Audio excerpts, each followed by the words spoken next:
माननीय बहन जी के आगमन को लेकर के खास करके आजमगढ़ मंडल के लोग काफ़ी उत्साहित हैं और जो आप इधर देख रहे हैं, जो हमारे झंडे, पोस्टर, बैनर सब लग रहे हैं, ये माननीय बहन जी के कार्यक्रम की तैयारी को लेकर के ही हो रहा है और हमारी तैयारी पूरी मुकम्मल हो चुकी है। थोड़ा बहुत काम हल्का सा बाकी है, वो अभी 1-2 घंटे में कंप्लीट हो। गौतम जी, कितना प्रभाव डालेगी कल जनसभा सर?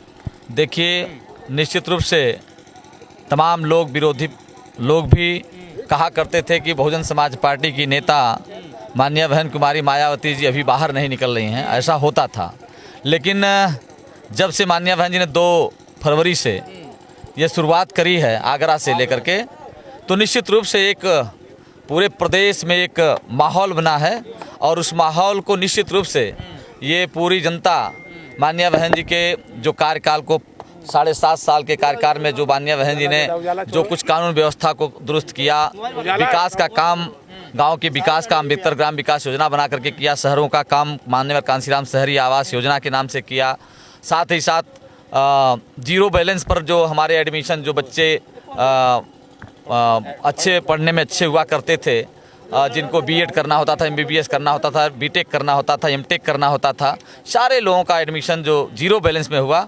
निश्चित रूप से सभी सर्व समाज के लोग आज याद कर रहे हैं माननीय बहन जी को और निश्चित रूप से आने वाले 7 मार्च को हमारे सर्व समाज के भाई सभी हमारे 10 सीटों पर, खास करके पूरे मंडल आजमगढ़ की जो हमारी 2100 सीटें हैं, लोग हाथी की बटन दबाएंगे और माननीय बहन जी के नेतृत्व में सरकार बनने का काम है। सर, कहा जाता है आजमगढ़ सपा का गढ़ है और माननीय अखिलेश जी भी सांसद हैं यहाँ। सर, कितना विकास किया है उन्होंने क्षेत्र में? देखिए, हम किसी दूसरे दल की बात नहीं करते और सपा का गढ़ कहाँ से है। कहा जाता है कि निश्चित रूप से बहुजन समाज पार्टी हमेशा, अगर 1-2 सीट का मामला कभी रहा है, लेकिन बहुजन समाज पार्टी हमेशा आजमगढ़ में अपना झंडा परचम लहराने का काम किया है। इसलिए बहुजन समाज पार्टी का गढ़ है आजमगढ़ मंडल, इसलिए हम निश्चित रूप से दावे के साथ कह सकते हैं बहुजन समाज पार्टी के नेतृत्व में सरकार। सर, किन मुद्दों पर आप लोग जा रहे हैं लोगों के बीच में? माननीय बहन जी ने जो काम किया है 7.5 साल के सरकार में, और उनके काम को ध्यान में रखते हुए कानून व्यवस्था, विकास का काम, रोजगार, जो उन्होंने रोजगार देने का काम किया, 7.5 साल की सरकार में 25 लाख लोगों को सरकारी नौकरी देने का काम किया। तमाम ऐसे माताओं बहनों को नौकरी मिली है। ये सफाई कर्मी के नाम पर जो कभी ज़िंदगी में भी नहीं सोच सकते थे कि मुझे सरकारी नौकरी करने का मौका मिलेगा, ऐसे 1,08,848 लोगों को सफाई कर्मी के नाम पर नई नियुक्ति देकर पद सृजित करके बनाने का काम। इसलिए सभी लोग एकदम निश्चित रूप से तैयार हो चुके हैं बहुजन समाज पार्टी की। सर, ये आवारा पशुओं की दिक्कत यहाँ भी है क्या सर?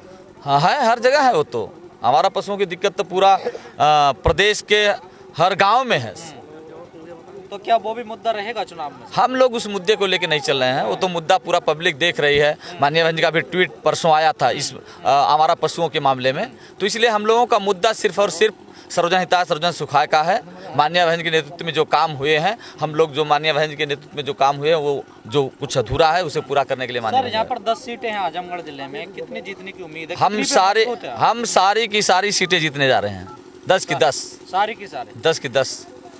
पूर्वांचल में मतलब कुछ बदलाव होगा इस बार? पूर्वांचल में बदलाव होगा, पूरे प्रदेश में बदलाव होने जा रहा है। बहन जी की पूर्ण बहुमत की सरकार बनने जा रही है। सर, जातीय समीकरण क्या रहेगा यहाँ का? सर, जातीय समीकरण पे हम लोग कभी विश्वास नहीं करते, लेकिन उसके बाद भी कहा जाता है कि 23% दलित समाज के लोग हैं और 23% में यदि हमारे थोड़े समाज के लोग, जिस तरह से बहुजन समाज पार्टी ने सभी समाज को टिकट दिया है, ब्राह्मण को भी दिया, क्षत्रिय को भी दिया, चौहान, पश्चिम से जब शुरुआत हुई थी सीटें बढ़ने लगी और आज सब लोग कहने के लिए मजबूर होंगे निश्चित रूप से बहुजन समाज पार्टी, जो नहीं कहते थे, जो दिखाने का काम नहीं करते थे, आज वे लोग भी मजबूर हो गए कहने के लिए कि बहुजन समाज पार्टी बढ़त पर है।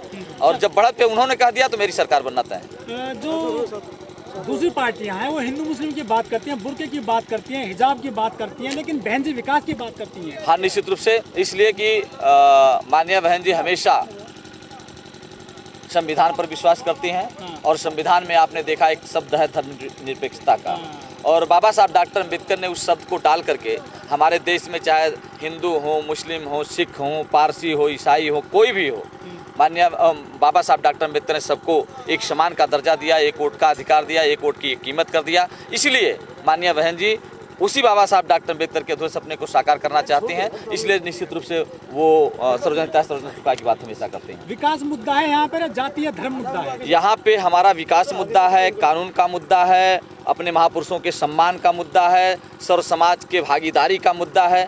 तमाम मुद्दे जो माननीय बहन जी ने 7 साल में करके दिखाया है, पिछले 5 साल की सरकार जो हमारी अभी 2007 से 12 तक थी, जिस तरह से माननीय बहन जी ने सरकार चला कर दिखाया है, आज विरोधी पार्टी के लोग भी दबी जुबान से कह देते हैं कि सबसे अच्छा शासन किसी का था तो बहन कुमारी मायावती जी। सर, जो वेस्ट उत्तर प्रदेश है वहाँ हिजाब की बात होती है, हिंदू मुस्लिम की बात होती है, यहाँ किस तरह का बदलाव देख रहे हैं पूर्वांचल में स्पेशली? पूर्वांचल में निश्चित रूप से जो हिजाब और मंदिर मस्जिद का मुद्दा उछालने वाले लोग सिर्फ उसकी राजनीति करते हैं, क्योंकि उनको किसी के मान सम्मान स्वाभिमान का ख्याल तो है नहीं।